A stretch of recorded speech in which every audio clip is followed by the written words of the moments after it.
లెక్చరర్ని కొట్టినటువంటి విద్యార్థినికి సంబంధించిన ఉదంతంలో కీలకమైన ట్విస్ట్ ఏంటంటే విశాఖ దగ్గర ఉన్నట్టు రఘు కాలేజీ. దాంట్లో ఈ పిల్లలు క్లాసుల్లో ఫోన్లు మెయింటైన్ చేస్తున్నారు, ఫోన్లు వాడతా కాన్సన్ట్రేట్ చేయట్లేదు అంటే ఎన్ఎస్ఎస్ సంబంధించిన కోఆర్డినేటర్లని ఈ పని చూడటానికి ఇద్దరు ఉపాధ్యాయులని అధ్యాపకుల్ని పెట్టారట ఈ పనులు చెక్ చేయడానికి. అలా చెక్ చేస్తూ ఈ అమ్మాయి దగ్గర నుంచి తీసుకున్నారట. అమ్మాయి పేరు చెప్పట్లేదు ఎందుకంటే మైనర్ కాబట్టి. అది తీసుకున్న తర్వాతన అమ్మాయి వచ్చి ఇక తిట్టడము అదంతా చూసాం నిన్నటే ఇది కూడా. అయితే ఆ అమ్మాయికి సంబంధించినటువంటి విషయంలో ఇప్పుడు ఆ కళాశాల కంప్లైంట్ ఇవ్వలేదు.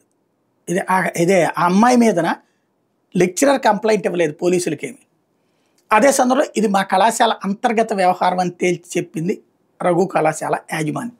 వాళ్ళ తల్లిదండ్రులేమో అమ్మాయి మనస్థిమితం సరిగ్గా లేదు అని చెప్పారట.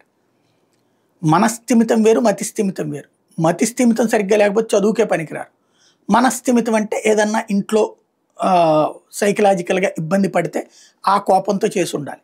ఏం జరిగింది అన్నటువంటిది తేలాలి. బట్ వైరల్ అయితే వీడియో అయ్యింది కానీ ఎలాంటి చర్యలు లేవు అన్నది స్పష్టమవుతుంది.